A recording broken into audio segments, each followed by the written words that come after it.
Okay, Advait, thanks for that. I had kept the mic muted. Fine. So one more thing, I'll explain you the whole thing again. Now, the first function which we used was the item size to get the size of one element in my array, that is in bytes. Okay, so this function, as you saw in the previous example also here, you can see when we executed this code, because it was float 64, the size was 8 bytes. Okay, if I change this to int, so let me change this one and make this as int 8. Now int 8 means 8 bits, that is 1 byte. So here you can see 1 byte. Okay, the next function we saw was the empty function. If I want to create empty function, empty array, which can be used to collect items at runtime from the user, I can do that as well instead of passing the values while creating the array. So instead of using the array function, I'm making use of the empty function. Okay, and the dimension here you can see 3 by 2. And if you look at the array here, which is printed out, you'll find that there are some garbage values as well in it. Your garbage value, that means whenever we are allocating memory, okay, whatever previously stored values are there, that is shown in this array. Okay, it can be very dangerous if you're performing any calculations. Might be what can happen, you create an empty array and you might end up doing some wrong calculation. Okay, so best way is either you create array which is having initial values as zeros. Okay, and to do that, as I showed you before, I can make use of the function zeros. Okay, and if it is a 2D array, now if I put the square brackets, let us say I have a 5 by 5 array.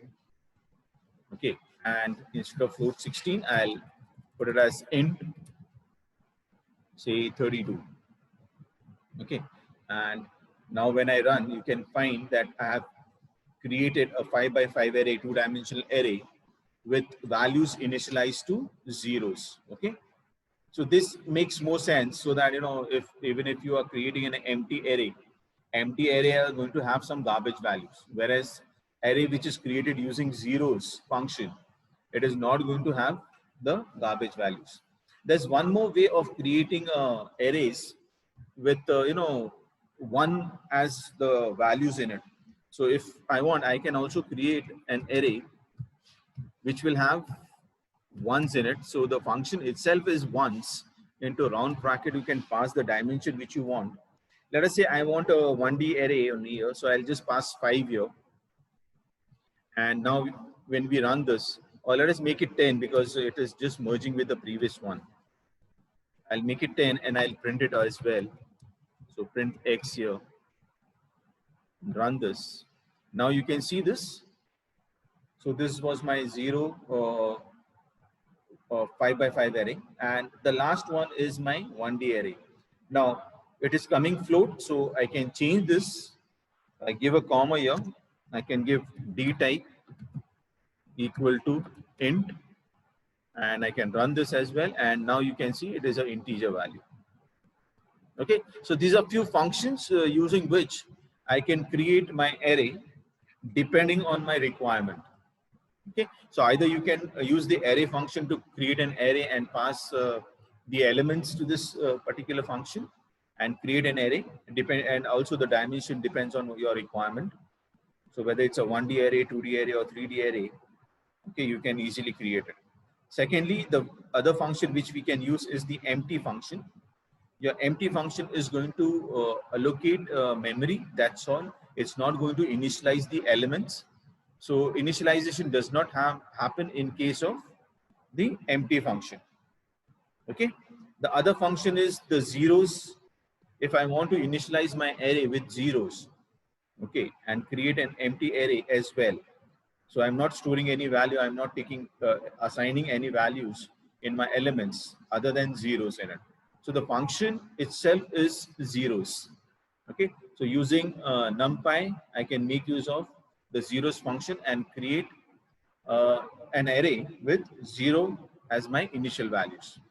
And similarly, we have a function called once, where I can initialize my elements to 1 each. Okay, so whether it's a 1D array or a 2D array, the array will have 1 stored in each element. Okay, now let us see some functions which can be used to convert a list or a tuple or different data types to an array. Okay, so the first function which we'll be learning is as array function, which is used to convert any type. Like let us say we have x equal to, and I create a list here. So while creating a list, let us say I have only 3 values right now. Okay, this is not an array, please. This is a list, and I want to convert this into an array so that I can make use of all the functionalities which are supported with array, or which comes along with array. So what I can do is I can convert this list into an array by using the function as array. So let us have a variable here, a equal to np dot as array into round brackets. I can pass the list x. If you want, you can also mention the data type. But before that, I'll show you how this array looks now. Okay, and I print this. Okay, so here you can see 1, 2, 3.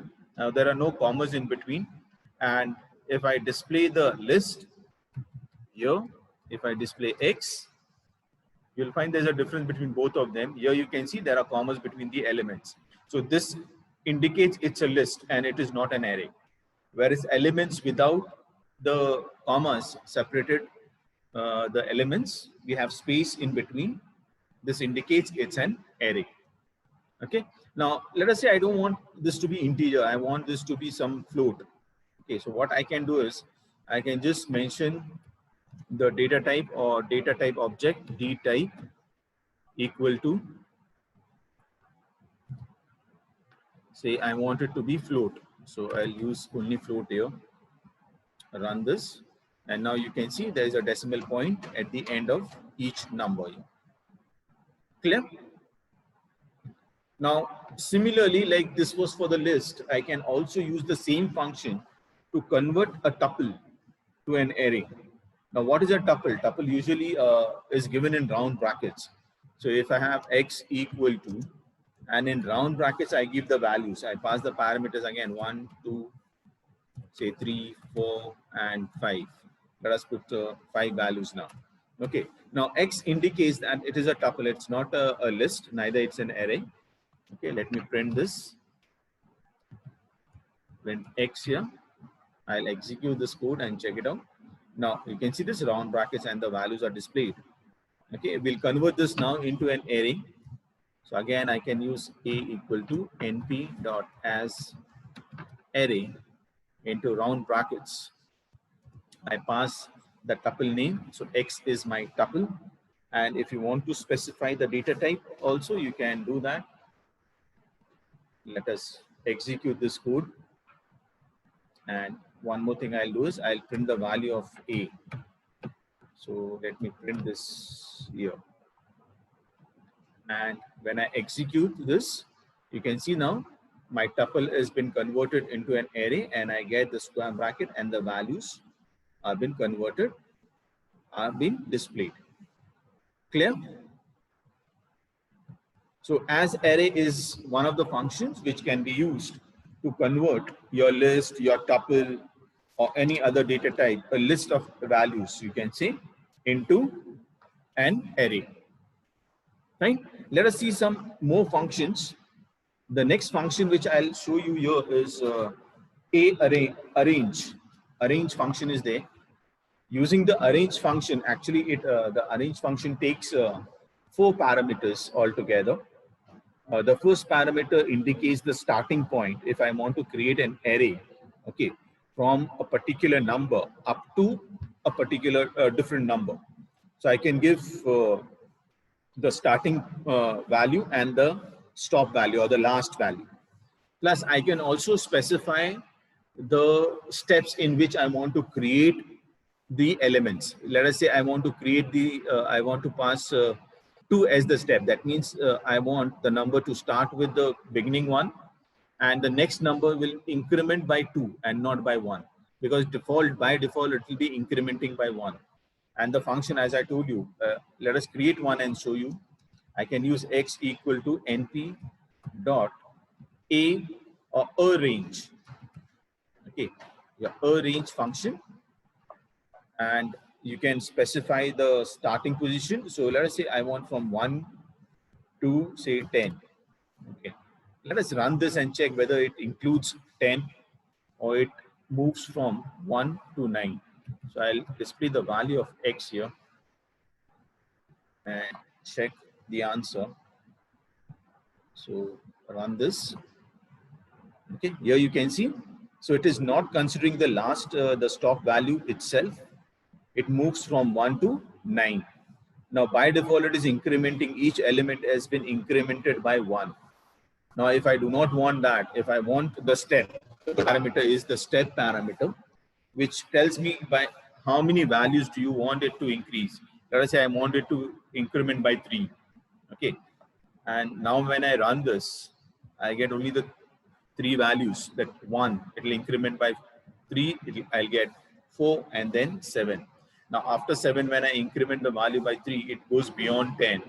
And that is the reason I won't get any other value.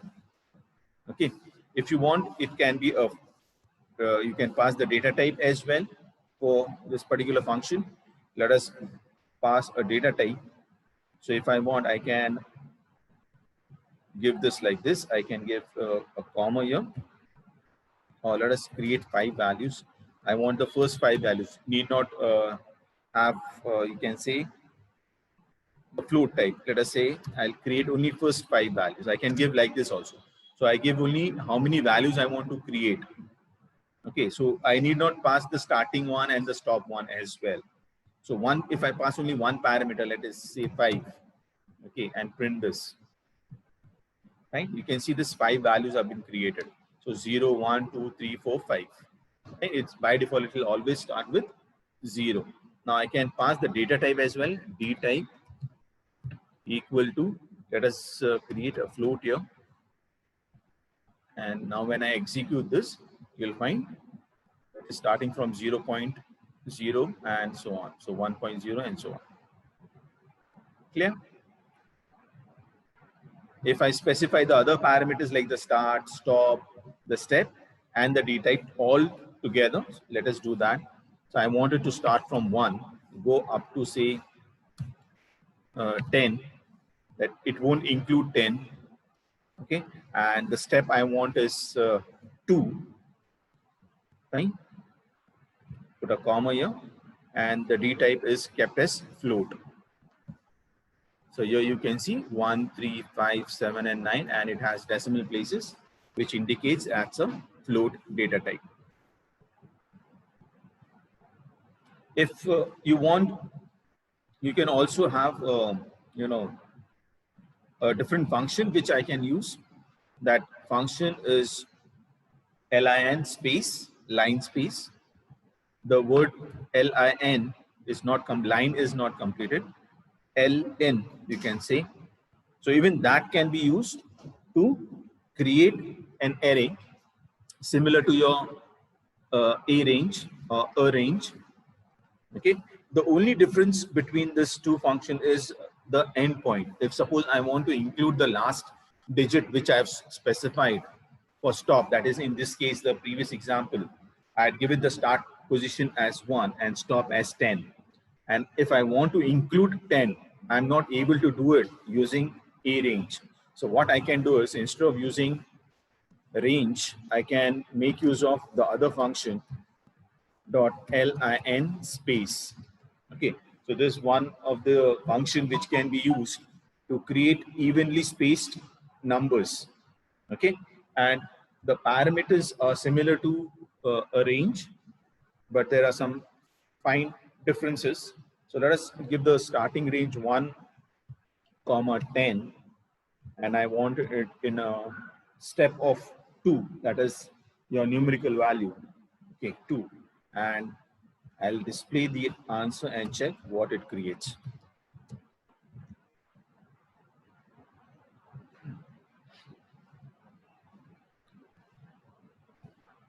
Okay, so between 1 to 10, how many values it is creating? A range of 2. Where's the value? 1. Okay, so here we have 1 and that's the end position. Okay, if I want from 1 to 20 and you can say num indicates the value difference. Now I don't know why we are getting only 1 and we are getting 10. That indicates number of values, 2 values. Okay, if I change this to say 5, so it will create 5 numbers evenly, you can say distributed between 1 to 10. Okay, so this is not a step, it is num. So if you look at the function parameters which are there, okay, it says the starting position, the stop position, and the num value. This num value indicates how many numbers you want me to generate between this start and stop. Okay, so if I give 1 comma, which we had given 10 and we gave 2, it created only 2 numbers between these two numbers 1 and 10. Now let us, if I change this to 5, I should get 5 numbers which is evenly distributed. So now you can see this is 1. The next number is 3.25 and then 5.5, then 7.75 and then 10. Okay, let us give some other number and check whether numbers are, say I give from 10 to say 20. Okay, and I want 5 numbers again. So each number, like if there's a difference between the two numbers is 10 and I want to have 5 evenly distributed numbers, then each number should be incremented by 2.5 something. Okay, so if I run this, the first number, here you can see this, the first number is 10 point and then we have 12.5 and 2.5 is getting added, I get 12 point and so on. Okay, you can also specify the endpoint if I do not want to include the endpoint. Now, the next parameter which I can give you is, let us say I do not want it to include 20 in this. So by default, actually your endpoint is always true. So if I give this endpoint equal to false, so what is going to happen is it's not going to consider 20 while giving me the intervals. So it will give me from 10 onwards, exclude 20, so up to 18 I should get it. So here you can see we have, and the interval is, you can say 2. So I got 10, then I got 12, 14, 16 and 18. Okay, 20 is not included. Why it is not included? Because we have specified endpoint equal to false.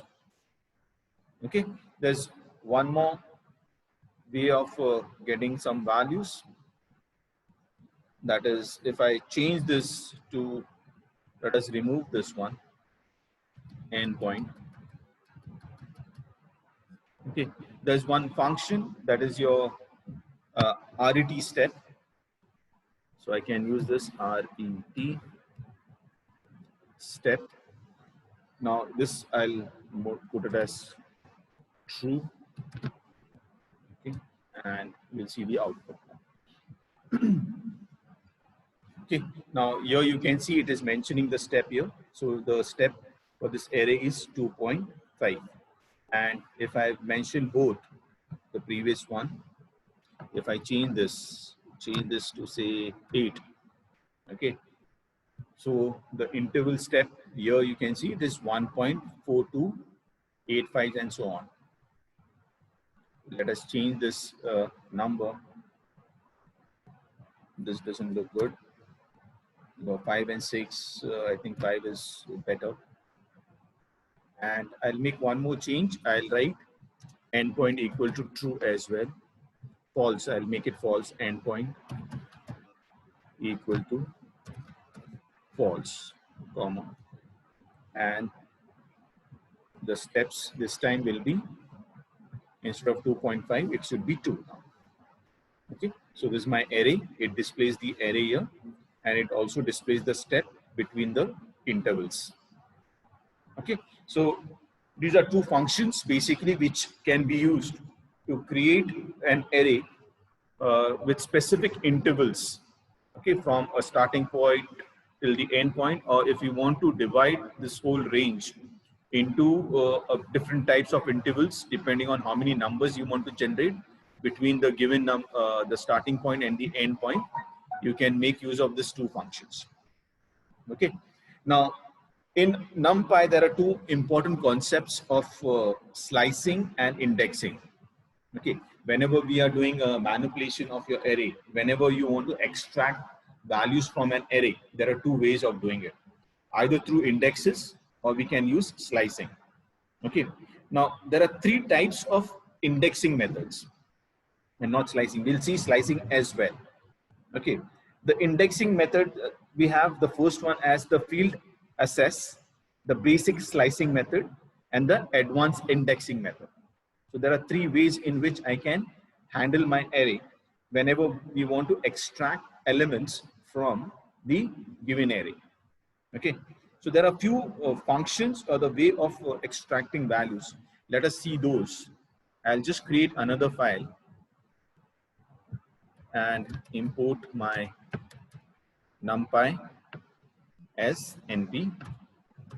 Okay, now for this example, we'll create some range values from 1 to 9 or 1 to 10. Let us say a equal to, I'll make use of a range function. Okay, and I want to start from, or let us give directly 10 so that I get 10 numbers. Okay, let us print this. Run this one. Okay. One more thing, let me clear this whole thing, CLS, and now run this. Okay, so it generated 10 numbers and it's starting from 0 going up to 9. Now suppose you want to slice this and you want to extract some numbers from this. Okay, so there's a function which can be used, especially slice function is there. So what I'll do is I'll remove some elements from my array and store it in some other variable. So let us say S. Okay, I'll write S equal to slice into round brackets. I can pass the values, the starting position. So let us give, say, I give some random numbers 7. Let us say it from index position 2 onwards. So 2 onwards means it will, this is 0 is the first index position here. So 0, 1 and 2. So it should give me the first number as 2. Okay. Now let us give a slice, that means I want from up to 7. So I can give up to index position 7. Okay. And if you want to specify, even you can specify in what, how many steps do you want. So if let us say if you want the steps in 2 steps, that means ignore the alternate values. I want the alternate values to be displayed. So what will happen, it will start from this index position 2, where I have the number 2 itself. Okay. From here, then it will give me 4. It is going to ignore this number 3. And then it will going to give me 6. Okay. Now, because I'm going up to 7, 7 here is not going to be considered. So if I print this now, I should get 2, 4, and 6 as the answer. Okay, I run this. Here you can see it is sliced it, and I got the value as 2. Sorry, print A square bracket S, the slice. Okay, not S. Okay, here you get 2, 4, and 6 as the value. Okay, so this is how you can perform the slicing. Now, instead of writing this slice in a variable S, I could have also used this function, this whole function inside. So I can copy this whole thing and I can put it here as well, like this. Okay, but this becomes more complicated, right? So best way is to assign, get the slice in a variable and use that as the inside the square bracket when we are specifying while printing it. So if I give this, this looks much better and it is not complicated as well. Okay, remember the values. Now, if you don't want to make use of slice, you can also make use of the colons. If you remember, in the previous example, somewhere we had made use of colon, especially when we want to mention the range. Okay, so if without using the slice, if I want to just make use of the colon, I can also do that. I can directly make use of a variable b here equal to, use the array directly. In the square bracket, I can specify the starting position and the end position. So to do that, I can give 2:7. Okay, so this itself indicates the beginning location or index and the last index. Okay, and as you saw in the previous example using slice, I wanted to ignore alternate values. So if you want to do that here, again, I can give a colon and I can mention 2 here. Okay, so let us run this one and check what will happen if I display the value of b. So print b, run this. Okay, here you can see I'm getting 246. So what I achieved using the slice function, this one, I can also achieve it using this colon indexing option. Okay, so I can make use of, instead of making use of the slice function, I can also give the indexes and get the same result. There's another way of doing. Let us quickly see some different options. If suppose I want to display all the values starting from 2 till the end, I can do this and display it. Just 1 minute, guys.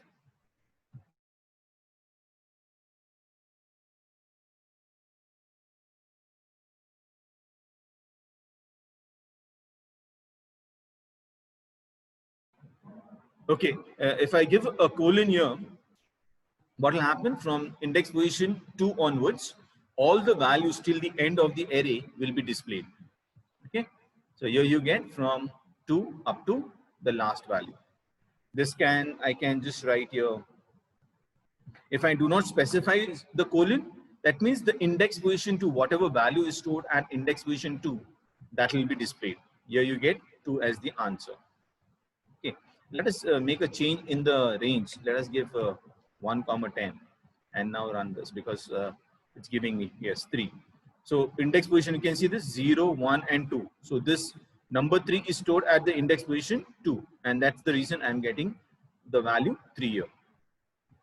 Now, one more way of doing it is I can give colon and 5. This is the last. So instead of giving the interval, I can just specify the starting and the end position, and I get the values. Okay, so from index position 2 up to index position 5. Now here, the last value 5, what is the value at index position 5? That is not getting displayed. So you can see this 0, 1, 2, okay, 3, 4, right? The last index position is 5. So it is not going to display the value 6. It is going to be always 1 less than the specified index position. Please remember this. You might have done this before as well. Whatever index position I specify at the end, that index position is never considered while displaying the values. Okay. Now there are different ways. Let us create a multi-dimensional array and check some more ways of extracting the values. Let us create a 2D array. So I'll write A equal to, using the array function. In the round brackets, let us put square, one more square bracket, 1, 2, 3. This is my first row, comma, then 4, 5, 6. And I'll put one more row.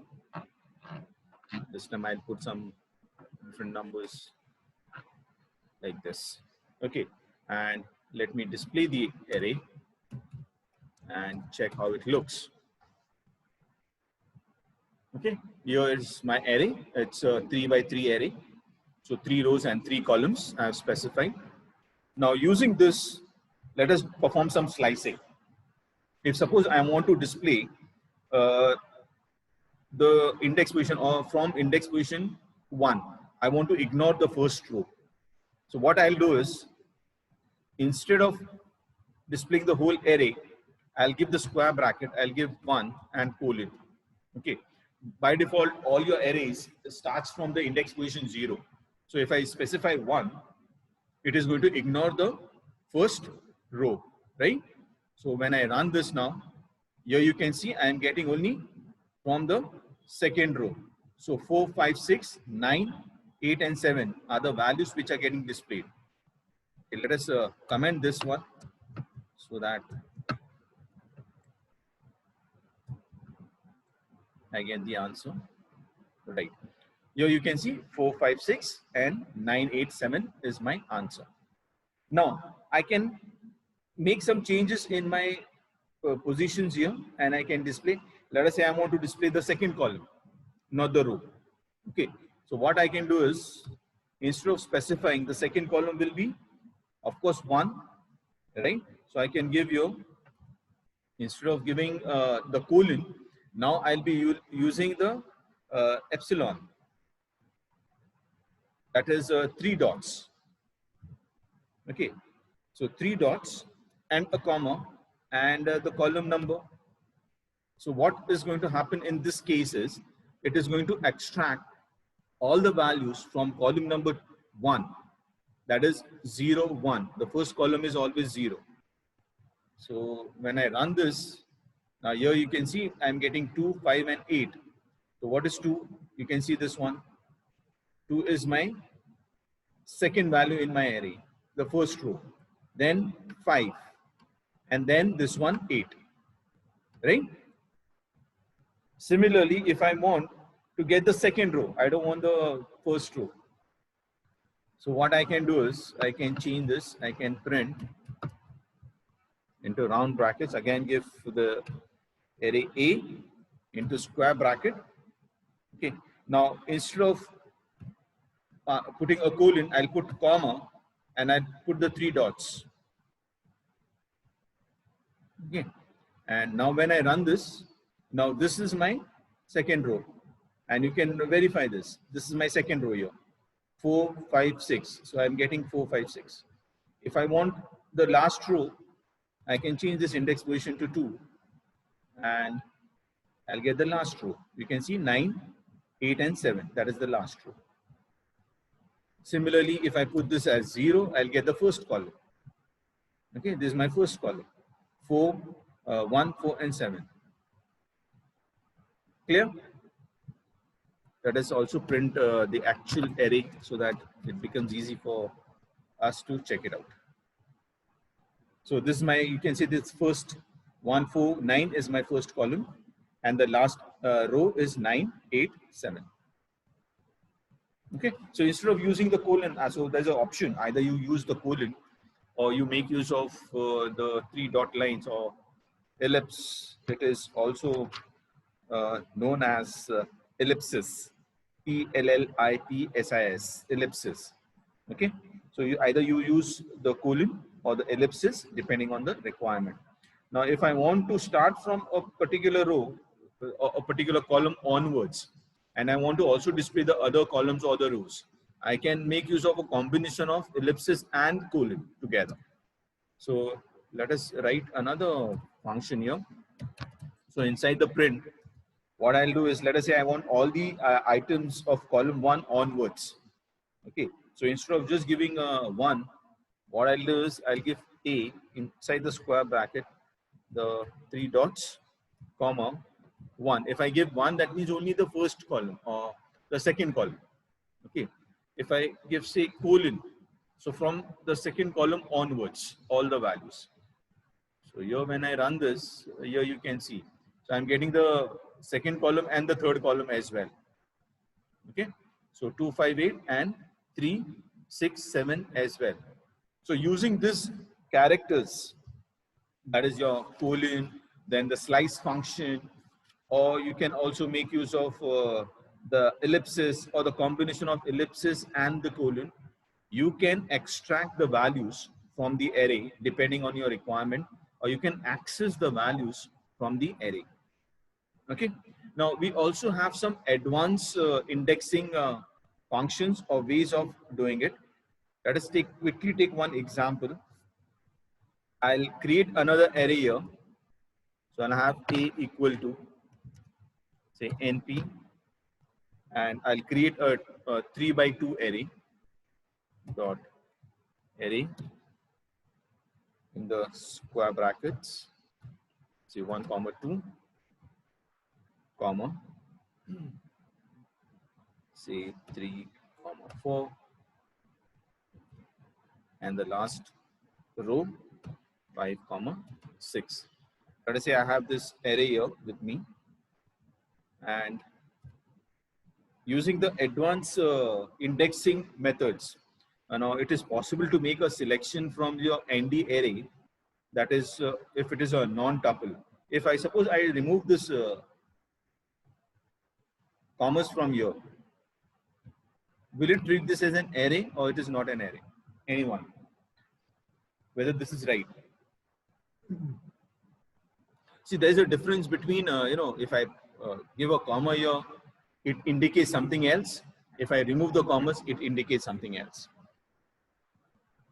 Okay, it will consider this as an error, because what I'm trying to do here is I'm trying to pass list here. So there are 3 lists you can see. Okay, if it is an array, you're supposed to put a comma after the square brackets as well. Okay, we have been putting this square commas whenever we did the multi-dimensional arrays. Here also you can see we have put a comma here. But suppose you by chance you miss on the comma here, it will be treating the square brackets as list and not as the element for the array. Okay, now let us say I want to extract some numbers for different index positions depending on the values here. So I'll write say y equal to, this will be the last function or the method which I'll be showing you how to extract, and then we'll stop from here. Let us say from the variable a, the array A, I'll pass the starting index positions. So I have 0.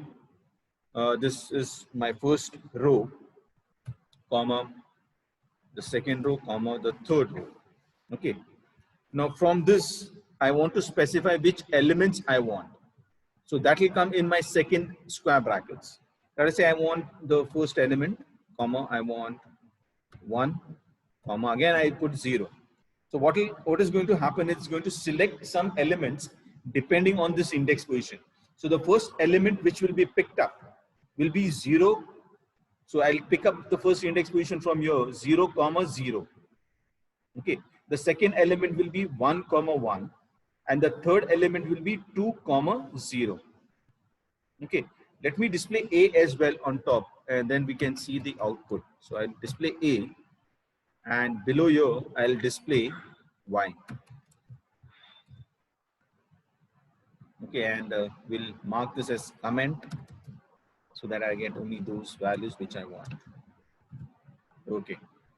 Now when I run this, here you can see this is my original array. Okay. And if I want to refer to 0, comma 0, that is 1. So the first element. Okay. 1 means the first, the second row, not the first row. Second row may say the second element. So what is the second element? 4. So it is picking up 4 from here. Then from the last row or the third row, because the index position is 2. Index position 2, comma 0. 2, comma 0 is 5. This is my 2, comma 0, 5. And that's the reason why I get 1, 4, and 5. Now let us make a change here. Now here also I give 1. Okay. So if I specify 1 here, so instead of picking up 5, it is going to pick up 6. And now when I run this, here you can see now it is picking up 6 now. Okay. So I got 4 and 6 here. Now from here, because this was 0, comma 0, if I want 0, comma 1, I can just change this 0 to 1. So from each row, I am picking up the second element. So when I run this, you can see now, I got 2, I got 4, and I got 6. Okay. Now in this also, if you want, you can have a different combination. Let us say I can give you a 1. Okay. I want 1, comma 0, and I want 1, comma 1 as well. Okay. Run this. Here you can see. So from 1, that is 1, comma 0 is 3, 1, comma 1 is 4, and from the last one 2, comma 1. 2, comma 1 is 6. Okay, so I get 3, 4 and 6 as the answer. So using this advanced indexing technique, I can also pick up individual items, or you can have your own selection of items using this technique. Clear? Any doubts here? Okay, I'll take one more example and then we'll stop. So let me mark this as comment again. And you can tell me what will happen, as what will be the output of this particular code. So let me create a array as x equal to np dot array into round brackets. It will be a 2D array again. I have, let us put 0, 1, 2 as my first row, comma, let's put 3, 4, 5. I'll have multiple this time, 6, 7, 8. I'll keep one more, 9, 10, 11. Okay, let us say this is my array. So I have 4 rows here and 3 columns in each of them. Let us print the array. Okay, here let me clear this whole thing. Now, what I'll do is instead of passing the arguments directly, okay, I'll extract some rows and columns and put it in a variable and then use it together. And especially instead of say one item at a time, because in the previous example you might have seen it was displaying all the elements in as a 1D array in one line. Okay. Now, if suppose you want to extract this and put it in rows and columns, okay, multiple rows and multiple columns. So extracting elements and putting that as a 2D array again. So what I can do is I can extract first the rows. So I can write, let us say, rows equal to, I can specify the index positions here. So I'm creating another array, okay, with some particular dimension and index positions. So I'll have the square bracket, let us say 0, 0, okay, and I can put, let us put a comma here, and 3, 3. So this is my rows, and I'll also have columns. So np dot array, okay, square bracket. So what I'm trying to do here is, let us, I'll extract the corner elements, from the first row. I'll extract the first column, the first element and the last element. And from the last row, I'll pick up the first element and the last element. Now, if I want to pick up the elements, now it will be 0, 0. So my first value will be 0 here. Okay. And because it is how many values we have 3 values. So if I want to pick up this 2 here, it will be 0, 2, right? So 0, so I'll put 2 here. Similarly, for the third row also, I want the same index position. So I want 3, 0, okay, 3, 0, and 3, 2. So here also I'll have 0, 2. Okay. Now this whole thing will come inside the square brackets. Fine. And now this parameter I can pass. Let us say I write y equal to x into square brackets rows, columns. Okay. And I'll display the value which is stored in y. Okay. So what will happen is, now look at this rows and columns. You need to pay attention to this one.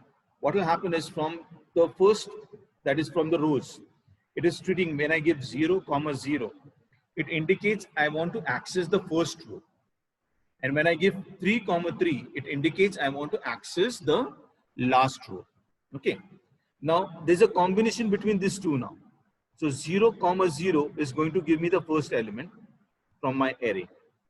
Then 0, comma 2 will give me the last element of the same row. Now this is my third or the last row. 3, comma 0 will give me the first element of my last row. And this, so I'm getting the corner elements here. Okay, let us run this. I hope it works out. Fine, here. So here you can see this is my first corner element. So I got 0. Then I got 2. Then in the next row I got 9 and I got 11. Now this, why we gave it here like this is, why we give rows and columns, so that it is displayed in this 2D array form. If I want in the previous form, what I could have done is, I could have directly written it like this as well. So if I remove this and pass the parameter like we did here, like this. Okay, I can give on line number 30, if you see, we had directly given the index positions here. So if I want, I could have given it like this as well here. So I give the square bracket. Now this will be multiple square brackets. So this will be the inner ones. So this will be 0, comma 0. Okay. Then I can give a comma after this, square bracket 3, comma 3. Okay. Now this becomes, let us remove one of the square brackets, because if I want to display it in 1D array, I need to give it like this. I give square bracket 0, comma 2. And the last one was 0, comma 2 again. So this will be square bracket 0, comma